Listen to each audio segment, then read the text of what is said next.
آج تو ڈاکٹر کہہ دیتے ہیں جی بیماری اڑ کے لگ جاتی ہے. توجہ میری طرف رکھیے گا. ڈاکٹر کہہ دیتے ہیں جی بیماری لگ جاتی ہے, ایسے کسی کا تولیہ نہیں استعمال کر لینا, اس کا صابن نہیں استعمال کرنا, یہ شخص بیمار ہے, اس کا بستر الگ کر دو, اس کی چارپائی الگ کر دو, یہ بندہ بیمار ہے.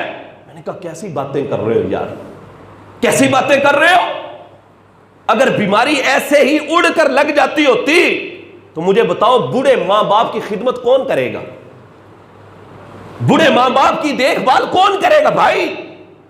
اگر یہی بات ہے کہ بیماری ایک دوسرے سے لگ جاتی ہے, بیماری متعدی ہو جاتی ہے, بیماری اڑ کر لگ جاتی ہے, اگر ایسی ہی بات ہو تو بوڑھے ماں باپ کو کون اپنے پاس رکھے گا.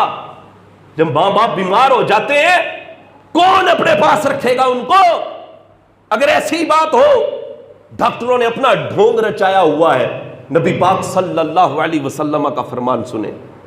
میرے آقا صلی اللہ علیہ وسلم نے ارشاد فرمایا لا عدوى ولا طیارہ, فرمایا نہ کوئی بیماری متعدی ہوتی ہے اور نہ کوئی بیماری اڑ کر لگتی, نہ بیماری اڑ کر لگتی ہے اور نہ بیماری متعدی ہوتی ہے. ایسے نہیں کہ ایک بندہ دوسرے سے سلام ہی لے تو اس کو بیماری جناب منتقل ہوگی. بھائی ایسا نہیں ہے, حضور کا فرمان آ گیا ہے. ایک صحابی نبی پاک صلی اللہ علیہ وسلم کے پاس آئے تو آ کر کہنے لگے حضور وہ ایسا ہوتا ہے کہ ایک اونٹ کو خارش لگی ہوتی ہے نا تو وہ دوسرے اونٹوں کے ساتھ ملتا ہے تو ان کو بھی خارش لگ جاتی ہے, ان کو بھی خارش لگ جاتی ہے.